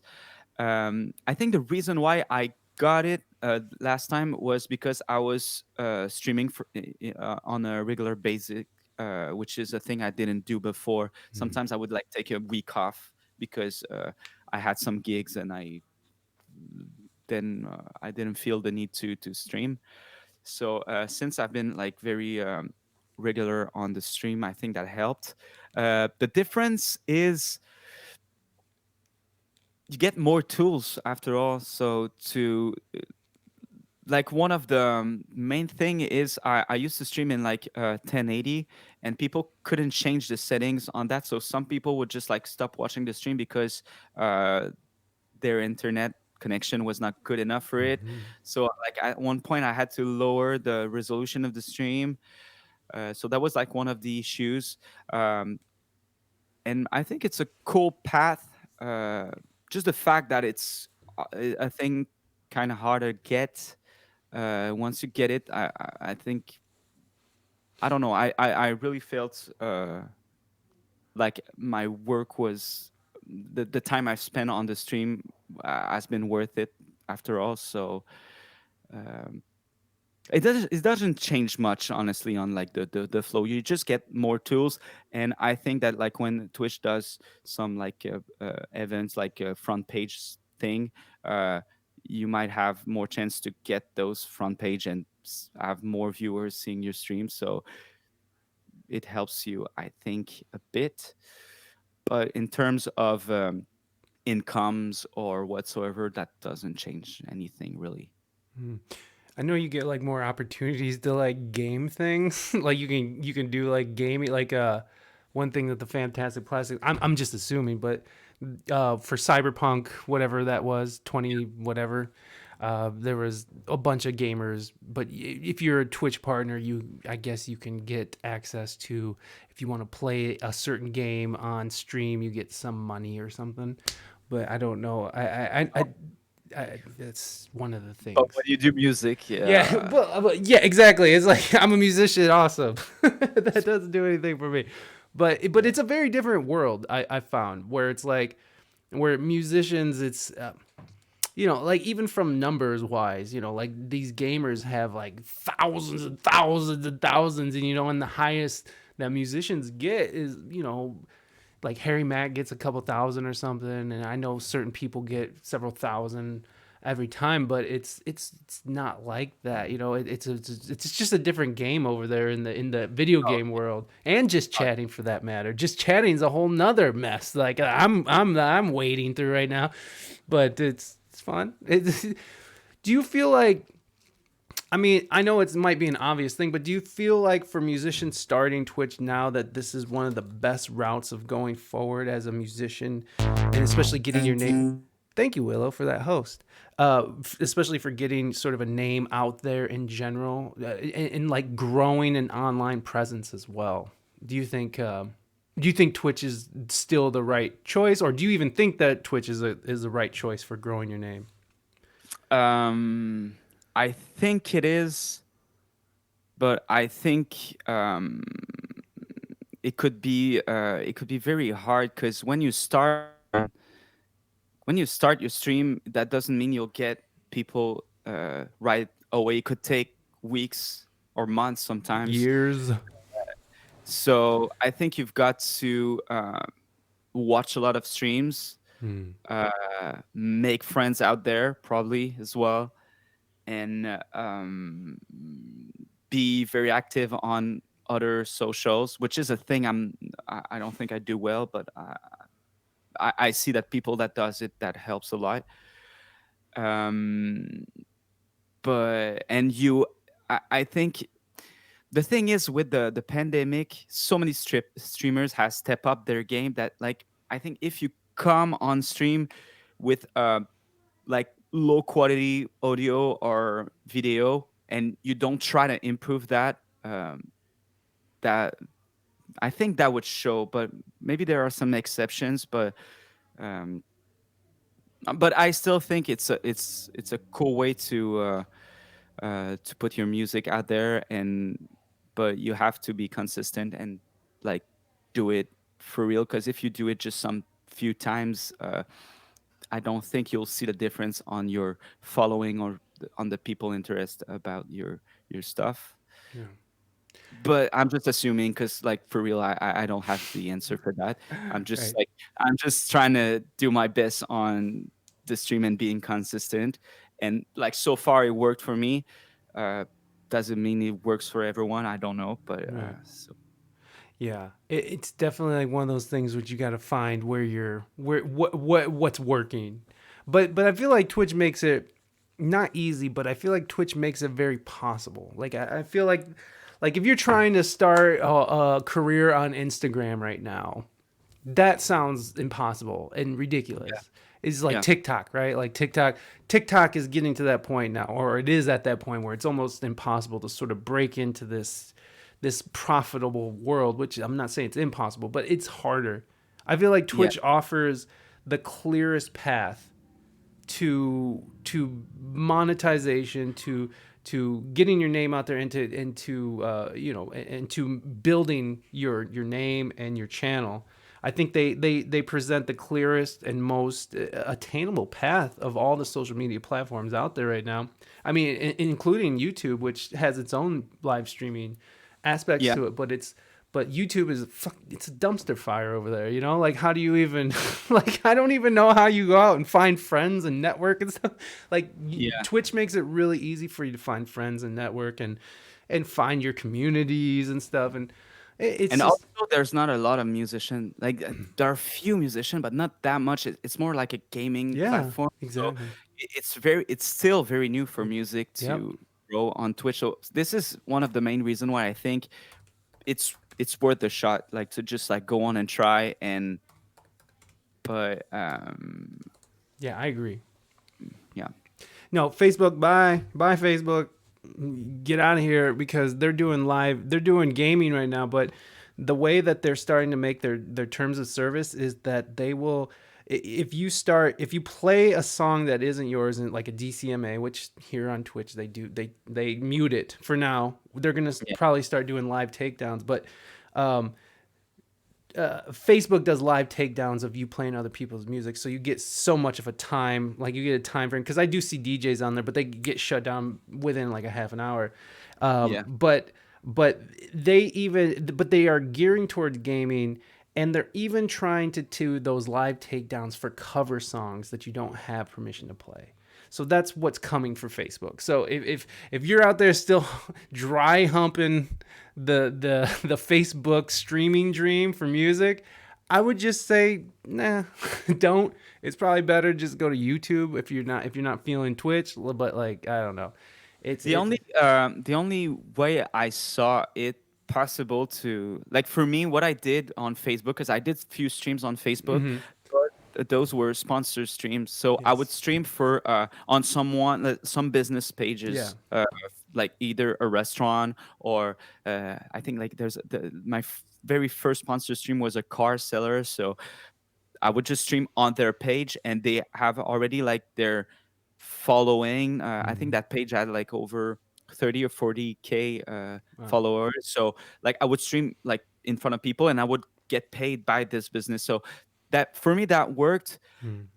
and it wouldn't work on Twitch because I reach people from everywhere on Twitch versus on Facebook. I reach people from Quebec, so Right. that makes more sense for a sponsor stream for a restaurant nearby where I live, because I would reach the right customers for that. But Yeah. on Twitch, if there's like I'm doing a sponsor stream and I reach people from Russia, well, that doesn't change much Right. for them to sponsor my stream. Yeah. Yeah, the sponsored streams. That's kind of that's what we were doing as well as the sponsored streams. Let me see here. Have you ever done Quebec outdoor summer festivals? Really? Yes, I did. Like every summer I do, but like I'm oftentimes I'm just like doing like the opening, so the first part, since I'm by myself. So or beer festivals as well. I used to do a bit.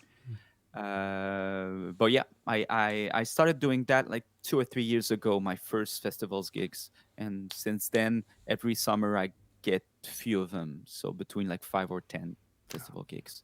I love festivals. I Uh, like real I like awesome. I've got a chance to play like really big cool festivals in my career, and like it's just the way to go. It's just as a musician, it's just what you want. You want to be it's playing, gonna sound good the too. pay's good, the you get treated like with real respect for the most Yeah, part, because mostly when you're just the bar musician, they're just like, just set up over there and shut up, yeah. So It's very different. Like you get a tent, you get a whole display of food, and you're Yeah. bumping into cool musicians who have inspired you over the years. It's the way to go. I hate now. Flip side, I hate attending huge festivals as just a patron. I hate it. I hate being herded around. I hate being closed in with a bunch of sweaty, stinky people. I'm very bougie when it comes to festivals. I only go to festivals if I'm playing them. Last question. What do you like and dislike the most about Twitch? Ooh, I like that. That's a good one. What I like the most is probably the fact that I don't have to worry about. Well, no, I was about to say don't worry about like the sound of the stream, but there's always something going out. So yeah, there's always technical problems somewhere. But like that's definitely the fact that I'm home in my stuff, doing my things, and I don't have to worry about like driving the road, about unloading, uh, about yeah. I'm just like home in my stuff, and that's probably the thing I love the most. And also the fact that the people that are attending the stream are most likely liking it. So there's so many streamers, so many. You can listen to Spotify, you can listen to YouTube, you can listen to Netflix, and you chose to be there. So that's that's the thing that I feel really really blessed Yeah, about. it's So amazing. that's the thing I love the most. The thing I hate the most, um, it's probably the fact that uh,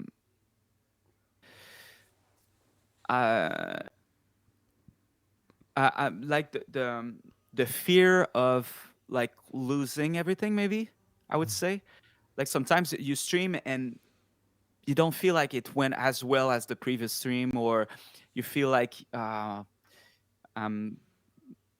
there are a few things that are like um, I don't feel like the stream is improving when I don't think that I'm improving the stream and I'm staying at the same level or it goes a bit lower, then I get really annoyed but by that. So it's probably the thing about yeah, the fear of not improving things probably, and the fact that I don't see the people in real, so I cannot see people's reaction.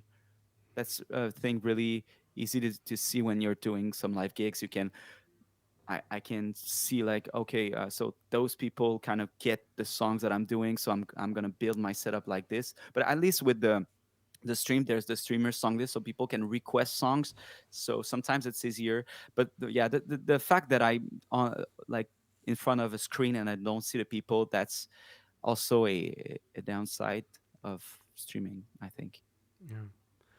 Um, that improvement thing. I feel you there. I feel you, and the 1% improved by 1% is the one thing that I took away from Leon's videos was that rang the truest for me is improve your stream by 1% every stream.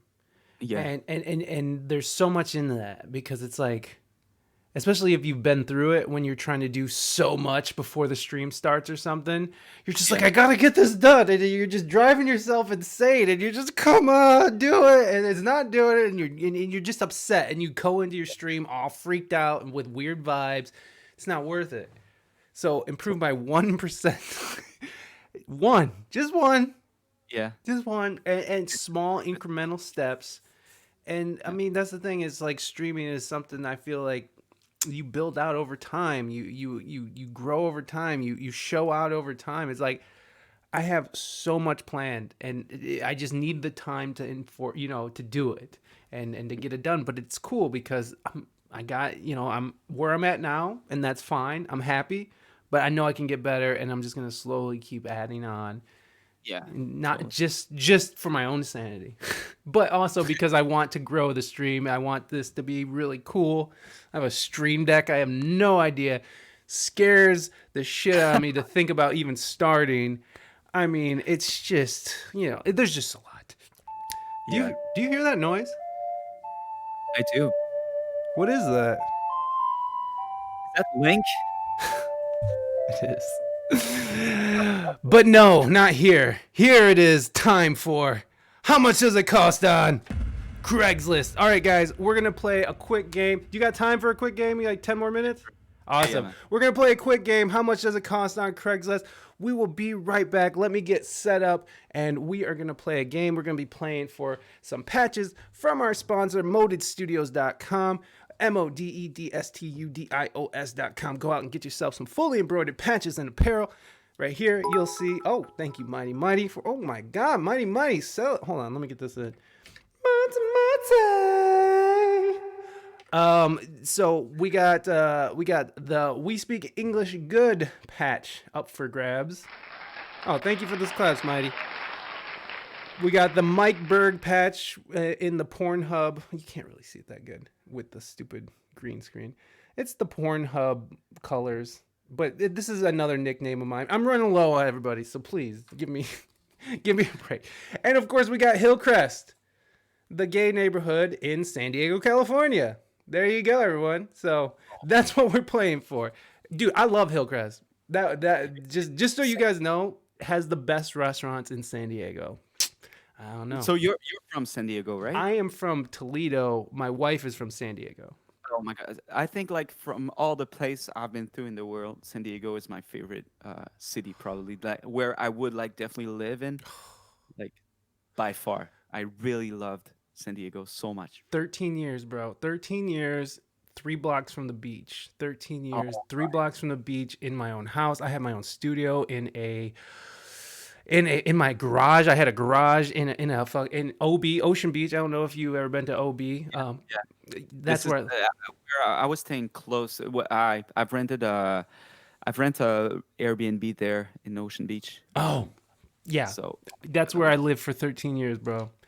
And then the love of my life, who is from San Diego, was like, San Diego's stupid. It's so boring here. Let's move to the Midwest where everybody's chunky and eats cream and cheese and beef for breakfast. It's like, let's go. God. It's nice. Oceanside, I love. Oceanside's nice. It's not. I mean, I don't love it. I was gonna say I love Oceanside, but I love all of California. Most of California. No, I love the coast of California. Inland can just burn up in the desert that it is. And Central Valley, I'm sorry, guys, but you guys are surrounded by cesspools. So let me set up this game. We're going to play a quick game of how much does it cost on Craigslist with our guest today. Oh, yeah, screw Bakersfield for sure. We'll be right back, guys. Just give us 1 second to set up the game, and we're going to play for some prizes. All right, give me 1 second, bro.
Okay, I think we are ready for this good time coming straight for you. Oh my God, that's not even what I was supposed to be. Give me a second, guys. I thought I was ready. no pressure, man. No pressure. There's just people watching, waiting. No big deal. just nothing was set up. No big deal. All good. All right, we are back, everybody. I used to play Spanish Flea, but now I have to play something else because I kept getting DCMA'd. Even though I raised because there used to be a thing on YouTube where you could get by putting by raising the entire the key of the song. You could raise it an entire step, and you could or a key, and you could pass it on YouTube as something that's not copywritten. But I think they're beyond that now. Okay, guys. Yep. So this is how much does it cost on Craigslist? And I'm sorry, Julian's not on screen with us. I'm still trying to figure out how to get Julian. I'm working with. Maybe I can do it like this. Wait a second. No, don't remove Julian from this call. Don't do that. I'm not going to mess with it. We'll do it next time. All right, so we're playing for some patches, guys, from our sponsor, MotedStudios.com. Go check out Moted. I love those guys. I don't know if I have them. I need to set up a thing for them, too. They've been our sponsor since the beginning. I still don't have a stupid thing for them. Okay. All right, guys. So the name of the game is How Much Does It Cost on Craigslist? It's a pretty simple game. It's kind of like The Price is Right, but you can go over in price. We're basically going to be looking at a item for sale on Craigslist, and then you guys are going to bid on how much you think that item costs. Now, you only get one bid, so you write it down in the chat. That's it. No takebacks. So once it's in the chat, that is it. And Julian, that goes for you too, sir. Once you give your answer, that is it. So let's jump into it. Out loud or write it in chat as well? No. Oh, you can write in chat, or you can just say it. Well, I'm going to ask you directly, so it's basically whatever. Our mods will take care of it. We'll be all right. Woman Flower Yoga Sansa or Asana. What's up, Big Chili Chill? Welcome. Good to see you, brother. Budda? Did I call you Budda? I don't know what I called you. So it's a woman flower yoga asana. I don't know how to say that. 30 by 30. I think that's inches. Sorry, everyone in the rest of the world. 30 by 30 oil acrylic painting of a yoga pose, the flower pose. Woman painting with AUM symbol. I don't know what that means. Price is not firm. All offers will be considered. Need to make room for more paintings. So we got an art enthusiast who's trying to get rid of this painting, and we are trying to bid on how much this item costs. So Julian, how much does this item cost on Craigslist? Oh my! I would go for. I'm sure it's like stupidly expensive. Who knows? I would go for, I'm bad at it, like 1,200. It looks like she spends so much time on it, so 1,200. Julian's being nice. Okay, 1,200 it is. All right, guys, you got until the end of this song here. I think this is right. We'll see. All right, drop those bids. You got until Sonic dies. Drop them. Drop them. Drop them. Drop them. Drop them. Drop them. Drop them.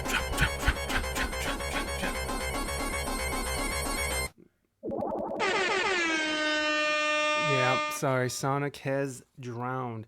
Okay, if you guys want to still drop your bids in the chat, feel free. I just like to play that little. That's really just for me. Okay, let's start up here. We got where are we starting? We got 145 for Reina Mystique. We got $180 from Willow. Lovely Lace says $2,250. Ben says $825. Nick says $222. Your favorite today says $325. Big Chili Chill says $3,256. Wow, look at Big Chili Chill. He's just ready to throw that dollar amount around.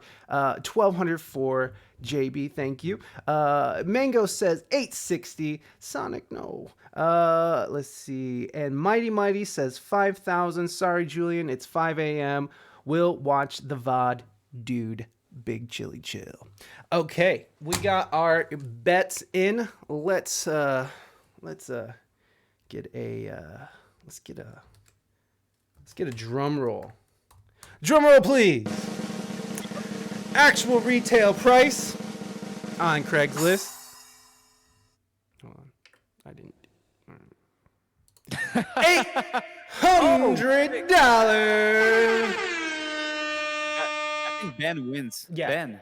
Ben Ben is a. definitely wins. Oh God, Ben. Ben definitely wins. Ben, you can jump in the Discord or you can whisper me directly with your mailing address.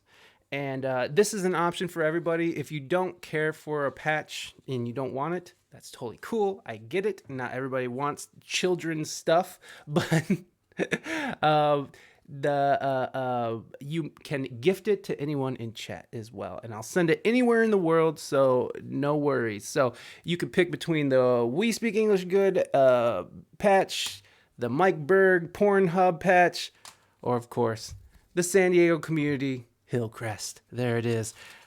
We're re-upping, guys. We're re-upping. Does Julien stream on his channel today? Do you stream on your Oh channel? yeah, right after this, I'm gonna be streaming. Well, there you go. Well, there you go. So right after this, Julien is gonna jump on, and that'll be awesome. Okay, so not sure the Pornhub patch is children's stuff. Yeah, I don't know. I'll go with that. Okay, so so you know what to do, Ben. Whisper me or jump in the Discord, and you can direct message me with your the patch you want and a mailing address. All right, let's do one more so we can let our friend go and get ready for his stream. So we got this one I thought was really cool. Wurlitzer Big Band Organ. Let's check this out. Antique, rare, and highly collectible Wurlitzer military big band organ style, 105, similar to the caliber. This machine loudly plays music. Oh, Golden Lily, thank you so much for that subscription. And you used your Prime? Oh my God. Dude. Thank you so much. Oh, thank you, Casual Bowl Cut. I appreciate that love. Thank you so much. When you were talking about how, how there's people who are out there who could be watching Netflix or Hulu or whatever, and they... Oh, thank you for that woo, Big Chili Chill. I always love a little bit of Nature Boy in my life. Casual Bowl Cut. Welcome. Thank you for being here. Oh, shit.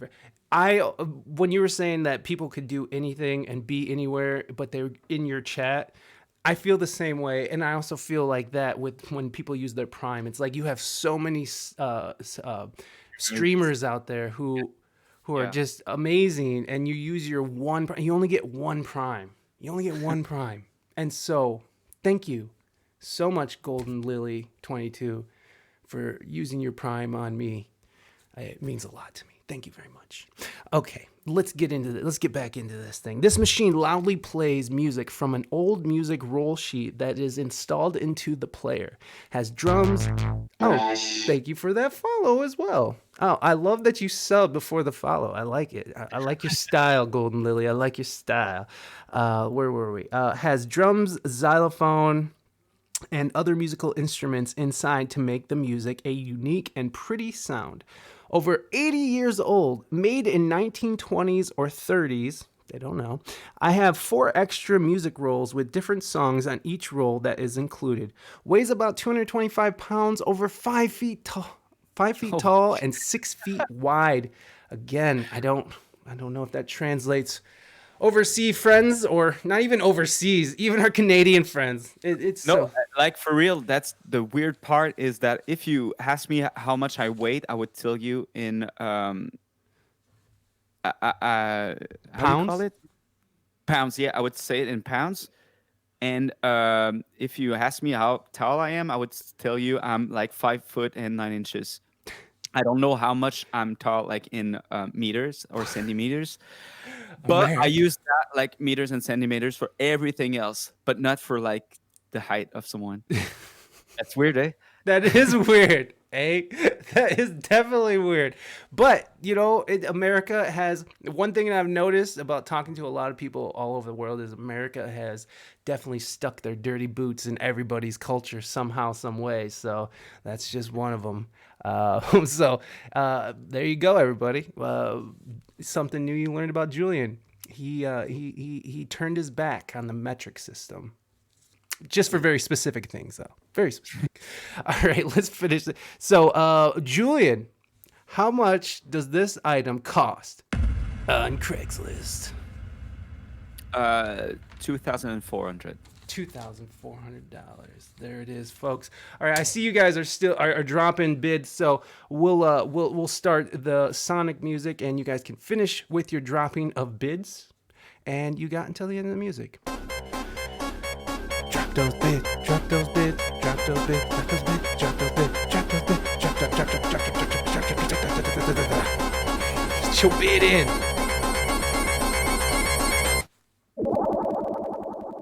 So, beautiful, beautiful. And of course, like I said before, you guys, you can just keep dropping them. I just do that for fun. That's for me. I like to do that. Okay, so let's see. Lovely Lace, you got in there pretty quickly. $47.50 for Lovely Lace. Reina Mystique says $3,275. Nick says $3,500. Ben says $7,800. Thank you for that woo. I love that woo. Let me see where are we at. Big Chili Chill says $3,256. 3,800 for Willow, 1,750 for Casual, and let's see. Oh, Mighty's going 10K. Watch out, watch out. 2,400 for JB. Thank you, Reina, and 6,000 for Mango. And your favorite today says $6,543. Okay, everybody, let's get a drum roll going here. Drum roll, please. Oh. All right. Actual retail price on Craigslist $9,500. All right. So almost $10,000. Mighty, you might have won that. Who got that? Who got that? Who got that? Who got that? Mighty, you look like you got about, you're 500 away. So if anybody is less than 500 away, then it is Mighty's, and I think it is Mighty's. Yep, it's definitely Mighty's. All right, Mighty, you know the drill. You can keep or you can give. I was so far wrong. It's okay. Can I be muted in chat so no one sees how wrong I was? It's too late, Casual Bowl Cut. Everyone already knows. It's okay. We love you anyways. Please don't feel any shame. It's all good. All right, guys. Let's bring Julien back on screen so we can say goodbye properly and go off and let him go off into the sunset of his next stream. Okay. Give us 1 second and we'll be right back. And I'm not going anywhere. I'll be right here. I'll be chatting with y'all. I'm right here with the happy little trees. Let me just take this. I'll stop presenting. It's pretty easy to get this back to going here. So, boom. And he's back. Julien, thank you so much for coming on the show. I had such a pleasure chatting with you and getting to know you a little bit more. And, I look forward to seeing where your stream goes. I mean, you got a lot of plans going, so I'm pretty excited to see you enact those plans. Thank you so much, Mike. That was nice meeting you and talking to you as well. That was very fun. That was fun, for real. Oh, good. I'm glad that you have fun. I'm glad that you have fun. We try to make it spirited around here, but sometimes you try to make it spirited, and then the chat tells you to stop. True story. It happened last Friday. Or no, Big Chili Chill was there. We don't need to bring that up. We're not gonna go there. Julien, thank you so much. How can people find you? What you're streaming? So you're gonna be streaming like right now, like in the next, as soon as you get set up. Exactly. So I'm about to launch the stream right now. Otherwise, you can follow me on Instagram, Discord, YouTube. This is where, mostly Discord and Instagram. This is where I put my weekly and daily schedules. And otherwise, Twitch. This is where I'm streaming 3 times a week, sometimes more. So feel free to just join in anytime you'd like to. I wish we would have planned it a little better, Julian. If I would have known that you were going to be streaming after this, we could have planned it so we could have just rated you. Oh, I, no worries, no worries at all. It's all. but yeah, I'm guessing that you don't need you don't need any raids from me. So Oh, um, no, I'm just it's not that. It's just I thought, yeah, since I'm already set it up, I decided that today oh, actually. So okay, cool. Excellent, excellent. I'm glad. I'm glad. All right, Julian. Who we gonna raid? Anybody got any good suggestions on raids? Anyone? Um, oh, there are plenty right now that I see that are great. let me see. Uh, I'll pull on. I'll let your chat decide. Sure, sure, and feel free to Andy the Frenchie's on. I don't Julian, lovely. see her on though.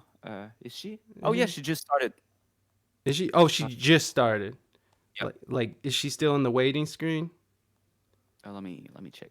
Am I not following Andy? How is that possible? Yeah, it's actually starts in 3 minutes. 3 minutes. Okay. So what do you guys want to do? Do you guys want to wait 3 minutes? We can wait like 5 minutes, then hit him. Hit. Oh, Andy. Andy, you guys want to do Andy? I mean, we just gotta wait 3 minutes. Okay, we're gonna let. So we'll do that. We'll rate Andy. We'll give it 3 minutes. If you guys want to hang out for a few minutes, pre-request. Jordan Lane, so good. Oh yeah, Oh she's very. Jordan. Okay, let's do that. Jordan Lane, we can do that Yeah, too. I think she's so good. Good. We're doing that. Jordan Lane, we're doing that. All right, hold on. Just let me. So it's Jordan with a R. So JORDINLAINE.